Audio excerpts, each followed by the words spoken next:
사도행전은 다른 말로 말해서 성령행전이라고 그러잖아요. 성령행전이라고 그러고 또 다른 말로는 선교행전이라고 그럽니다. 그래서 이 사도행전을 어, 신약에서 유일한 역사서인데, 그래서 사도행전을 처음부터 우리가 성경으로 보지 말고 내가 성경 속에 빠져서 내가 그 현장에 있다 이렇게 생각을 하셔서 그냥 우리가 성경 보고 은혜 받아야지 이게 아니라 내가 직접 그 시대에 1세기에 살았다. 예수님 돌아서 부활하신 후에 승천하신 후에 내가 그 자리에 있다 이렇게 생각하시고 보시면은 정말 내가 선교사가 될 수가 있고 사도가 될 수 있는 사도급 성도, 예? 선교사급 성도가 될 수 있는 것이죠. 그래서 성령님이 함께 하시면은 사도행전 1장부터 28장까지 쭉 하다 보면은 나중에 29장이 내 성경이 되는 거예요. 내 사도행전이 되는 겁니다. 그래서 사도행전을 계속 보면서 우리가 성경을 공부한다 이 생각보다는 내가 사도가 돼서 한번 사도들과 함께 사도 같은 그런 성도가 돼보자 이런 마음으로 한번 성경을 보시면 좋을 것 같습니다. 그 예수님이 승천하신 후에 한 3천 명이 예수 믿더니 그 다음에 또 그 다음에는 남자만 5천 명이라고 그랬어요. 3천 명에서 5천 명으로 성도가 급성장을 했습니다. 뭐 아주 그냥 그 예루살렘 교회가 전 세계에 하나밖에 없는 교회이지만은 그 교회가 크게 성장을 했습니다. 그때까지만 해도 상당히 좀 이 성도들이 한 군데 모여서 서로 기쁨을 나누고 서로 이 성도의 교제를 나누고 떡을 떼고 함께 공동생활을 했어요. 나눔이 있었죠. 초대교회의 특징 그 DNA라고 말을 한다면은 그것은 나눔의 정신입니다. 나눔. 서로 나누는 거예요. 그래서 주변에서 칭송을 받는 거죠. 다른 사람들이 접근을 안 하면서도 저 교회는 정말 뭔가 다르고 저 교회라면 나도 한번 가보겠다 이런 칭찬받는 교회가 된 것입니다. 우리 우산동에서 광주에서 우리 광산교회가 그렇게 칭송을 받는다면 우리가 굳이 나가서 뭐 이렇게 전도 열심히 안 해도 이 교회가 폭풍 성장을 할 겁니다. 그런데 하나님이 원하시는 것은 폭풍 성장이 아닌 것을 우리가 알 수 있는 것이 이 다음 성경에서 보면은 6장에 보면은 베드로가 잡히잖아요. 베드로와 사도가 잡혀서 채찍을 맞아요. 그냥 고통을 핍박을 받기 시작합니다. 그러면서 더 힘이 많아지고 제사장의 무리도 복종하고 큰 무리들이 그 다음부터는 카운트를 할 수가 셀 수가 없어요. 3천 명, 5천 명 그러다가 더 많이, 더 힘이 많이. 그래서 이제는 더 예루살렘에 머물 수가 없을 정도가 돼버린 것이죠.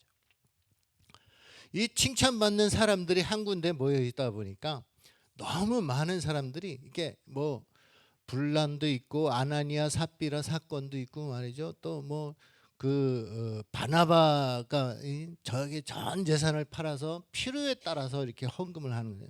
우리는 헌금을 할 때 이 필요에 따라서 할 필요가 있는 것 같아요. 헌금을 해도 교회가 필요로 하는 부분이 있다면 그것을 내가 감당을 하는 것이죠. 바나바는 그런 헌금을 들여서 자기 전 재산을 팔아서 온 교회가 함께 나눌 수 있는 그런 나눔의 정신을 갖고 있었단 말이죠. 그것을 따라하려던 아나니아와 삽비라는 자기의 잘못된 이기적인 생각 때문에 망하게 되는 그런 아주 심각한 일들이 많이 일어났습니다. 그 다음에 이제 이 폭풍 성장을 하다가 오늘부로 이제 그 성장이 멈추게 됩니다. 핍박에 의해서 내부적인 갈등보다도 그 갈등이 있었지만 그래도 7집사들을 세워가지고 집사들이 이렇게 잘 운영을 해가지고 교회가 평탄하게 됐어요. 그런데 핍박이 오기 시작을 했습니다. 그래서 핍박으로 인해서 온 성도가 이제 전 세계로 흩어지게 되는 거예요. 사도행전 1장 8절 사도행전의 주제 말씀 거기에 보면은 네 가지 구역이 나오죠. 첫째 예루살렘과 온 유대와 사마리아와 땅끝. 이 네 가지가 나오는데 예루살렘에만 모여 있었던 거죠, 이 사람들이. 그런데 이제 이 흩어진 박해를 통해서 이 사람들이 이제 교회가 이렇게 흩어지게 돼요. 예수님은 네 군데를 가라고 했는데 이 사람들은 모여 있었단 말이에요. 이제 이 흩어지는 역사가 지금부터 일어나는 것이죠. 첫 번째로 흩어진 것이 집사들까지도 다 흩어져 버렸어요. 집사님들 7명의 아주 은혜가 충만하고 성령이 충만한 이 7 집사들이 다 흩어져 버린 겁니다.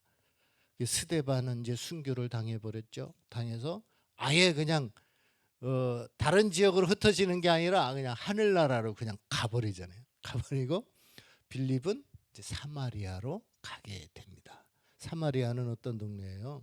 사마리아는 정말 유대 사람들이 생각할 때 저 사마리아는 없어져야 할 그런 나라였어요. 그 우리나라에도 옛날에 조선 시대에 청나라나 이렇게 중국하고 전쟁을 해가지고 우리나라가 졌잖아요.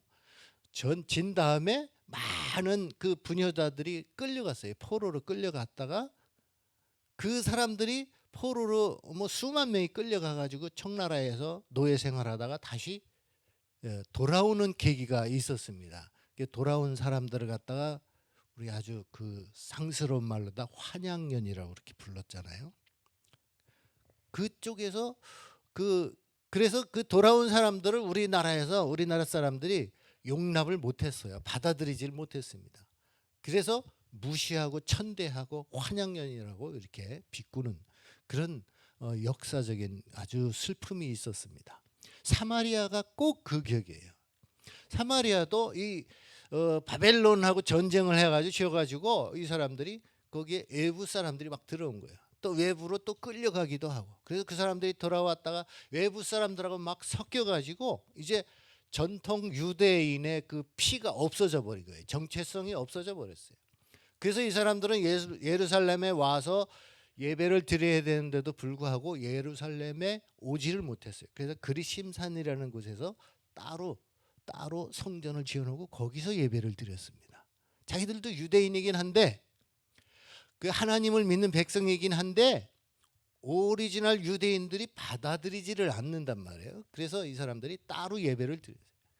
그런 사람들이에요. 그래서 예수님 당시에도요. 예수님 제자들과 함께 사마리아를 이렇게 어느 날 들어갔는데 사마리아 사람들이 반대를 했어요. 너희들 오지 말라. 우리하고 다른 민족이잖아. 우리를 무시했잖아. 그러면서 예수님과 그 제자들을 반대했습니다. 그랬더니 이 제자들이 뭐라고 그랬냐면 예수님 우리가 하늘에서 불을 내려가지고 이 사마리아를 불태워버리게 하면 안 됩니까? 하고 제자들이 사마리아를 멸망시켜 버리려고 그런 생각까지 했던 사람들이에요. 그만큼 사마리아와 유대는 아주 적대적인 관계에 있었는데 그 땅에 빌립이 간 거예요. 전도하러 간 겁니다. 이것이 사마리아예요. 여러분 여기서 한번 우리가 생각해 볼 점은 나의 사마리아는 어디에 있는가 한번 생각해 보는 것이죠. 내가 싫어하는 거, 내가 미워하는 거, 내가 미워하는 사람, 또 도저히 나와 섞일 수 없는 그런 사람들. 예? 선교사들은 흔히 말하기를 일본 사람들은 우리가 아주 그렇게 숙적으로 생각하잖아요. 국가적으로 볼 때. 그런데 선교사들은 일본에 가서 거기에 지문 채취하고 거기에 완전히 통화돼서 완전히 친일파가 되겠다는 그런 정신을 갖고 가는 사람들이 선교사들이 일본에 한국 선교사들이 1,000명이 넘게 가 있어요. 전 세계에 선교사들이 흩어져 있는데 이 선교사들이 가는 그 이유가 그 사람들이 뭐 이렇게 개인적인 뭐 무슨 이유도 있겠지만은 하나님의 복음은 이 네 군데를 다 가야 되는데 그 내가 싫어하더라도 내가 좀 마음에 꺼리낌이 있더라도 하나님의 명령이기 때문에 예수님의 마지막 이 땅에서의 마지막 유언적인 말씀이기 때문에 그 말씀을 따르려고 하는 이 마음으로 가는 것이죠. 아마 빌립 집사도 그런 마음으로 이곳을 사마리아를 가지 않았을까 그런 생각을 해봅니다. 그 흩어짐의 기준은 우리가 이제 흩어져야 되는데 흩어짐의 기준은 사도행전 1장 8절입니다. 내가 예루살렘에 있더라도 내가 이 지역에 살고 있더라도 내 마음은 내 기도는 네 군데를 다 가야 되는 거예요. 우리나라 전체를 놓고 우리는 기도해야 되는 거예요. 크리스찬으로서 우리나라를 위해서 온 유대니까. 그 다음에 내가 싫어하는 거 사마리아 땅끝 사마리아까지 내가 싫어하는 거 북한이라도 예? 북한 땅이라도 아니면 중국이라도 예? 중국은 요새 선교사들을 계속 추방을 합니다. 2020년인가 언제까지 선교사가 한 명도 안 남게 하겠다는 게 중국의 정책이래요. 선교사들이 지금 우리나라 한국 선교사들이 한 2, 3천 명 가 있었어요. 근데 지금 뭐 한 절반 이상이 다 쫓겨났습니다. 쫓겨나서 대만으로 다른 나라로 가요. 물론 선교사가 쫓겨난다고 해서 그 나라 선교가 안 되는 것이 아닙니다. 중국은 예전에 그 공산화가 되면서 선교사들이 다 추방된 적이 있어요. 1949년인가. 선교사들이 다 추방돼서 모든 세계의 선교학자들이 중국은 이제 망했다. 이제 중국은 선교가 끝났다. 그렇게 생각을 했어요. 그런데 나중에 중국이 다시 개방 정책을 하면서 90년대 이후에 다시 선교사들이 들어가 보니까 예수 믿는 사람들이 엄청 많아진 겁니다. 지금 1억 명이 넘어 1억. 우리나라가 5천만인데 우리 인구의 2배나 더 되는 사람들이 예수 믿고 있어요. 선교사가 없다 그래서 선교가 안 되는 것이 아니라는 것이죠. 그래서 선교사들이 쫓겨나 가지고 얼마나 그 땅을 위해서 이렇게 한을 품고 기도했겠어요. 그 한을 하나님이 들어주신 것 같아요. 지하교회에서 매 맞으면서 감옥 가면서 또 쫓겨나면서 그러면서 중국 교회는 성장을 했습니다. 중국 사람으로서 선교사로 나간 세계에 선교사로 나간 사람들이 100만 명이 넘는데요. 다 평신도 선교사들입니다. 여기서 말한 빌립 집사 같은 스데반 집사 같은 이런 집사 선교사들 그런 선교사들이 수없이 많이 나가 있는 거예요. 셀 수가 없을 정도로. 제가 있던 동유럽에도요 중국 사람들이 얼마나 많은지 몰라요. 몬테네그로라는 제가 있던 나라는 한국 사람은 저 혼자 살았어요. 저희 부부밖에 없었어요. 근데 중국 사람들은 얼마나 많이 들어와 있는지 몰라요. 중국인 교회를 하고 싶은 마음도 있어요.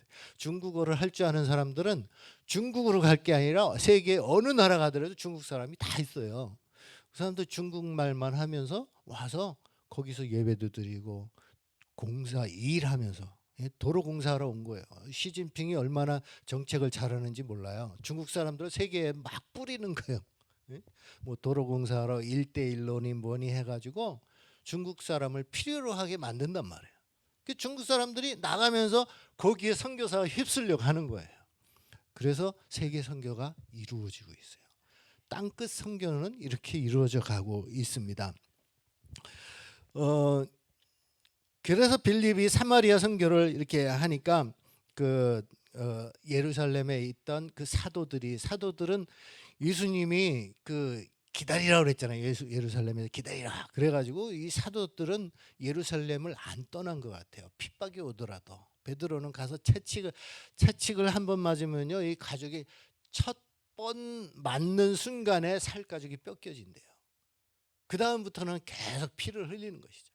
그런 채찍을 맞아가면서도 예루살렘에 버티고 있는 거예요. 이 베드로 같은 사도가. 야고보는 거기서 순교를 하잖아요. 결국에는 사도들도 베드로도 나중에는 로마에 가서 순교를 하죠. 로마에. 그때 당시에는 세계의 수도가 로마였어요. 예루살렘에서 로마까지 얼마나 먼 거리입니까? 그곳에 가서 순교를 했어요. 그래서 카톨릭에서는 바티칸 도시를 로마에 세웠잖아요. 거기 이제 베드로가 거기서 순교를 했다는 의미죠. 베드로 광장이라는 것도 있고 로마 교황이 거기에 살아요. 왜 로마에 있느냐? 예수님은 예루살렘에 있었는데 그렇게 물어보면은 베드로 첫 번째 교황이었던 베드로가 로마에서 순교했기 때문에 교황이 로마에 있어야 된다. 그렇게 얘기를 합니다. 뭐 그것은 그 사람들의 말이고, 우리는 베드로도 이 예수님의 명령을 따라서 세계를 향하여 나아갔던 땅 끝까지 선교를 해야 된다는 이 사명 때문에 사마리아를 베드로는 정말 베드로가 그랬어요. 베드로와 요한이 예수님한테 하늘에서 불을 내려가지고 이 사마리아를 불태워 버립시다. 그랬던 사람이 그곳에 선교하러 간 거예요. 사마리아 성에도 예수 믿는 사람이 생겼더라. 그러니까 그곳에 가서 복음을 전하고 성령을 받으라고 성령 집회를 한 겁니다. 그리고 다시 돌아왔어요, 예루살렘으로. 그래서 모든 초대교회 성도들은 이 예수님의 명령 4가지를 늘 기억하고 있었습니다. 예루살렘과 온 유대와 사마리아와 땅끝까지 가는 이. 그래서 우리의 신앙 고백도 이것에 준해서 해야 되지 않을까 생각이 됩니다. 자기 몸이 아직 건강하다 그러면은 이제 뭐 2발로 걸어서 세계를 향하여 나아가는 이런 모험도 필요하다고 생각합니다. 성령 받은 사람들은요, 가만히 있질 못했어요. 그냥 기도만 하는 것이 아니고, 그냥 방언만 하는 것이 아니고 발걸음이 움직여서 나가는 거예요. 월곡동으로 가고 뭐 우산동으로 가고 얼룩하고 막 가는 거예요. 그러다가 점점 확대해가지고 세계를 향하여 나가는 거죠. 사마리아를 가고 땅끝을 가야 되는 것이죠. 이것이 우리의 사명이라고 생각합니다. 그래서 사도행전의 주제가 사도행전 1장 8절 아니겠어요? 사도행전의 모든 말씀을 보면서 우리는 1장 8절을 늘 기억해야 할 것 같습니다. 사도행전 1장 8절 사마리아와 땅끝까지. 우리의 기도 제목은 땅끝까지. 우리가 갈 수 없는 곳이라도 우리의 기도로는 갈 수 있잖아요. 눈을 감고 한번 상상을 해보세요. 세계를 주름잡는 나의 선교 영역, 교구라고 그러죠. 세계는 나의 교구다. 감리교 창시자였던 요한 웨슬레는 그렇게 외쳤습니다. 세계는 나의 기도 제목이다.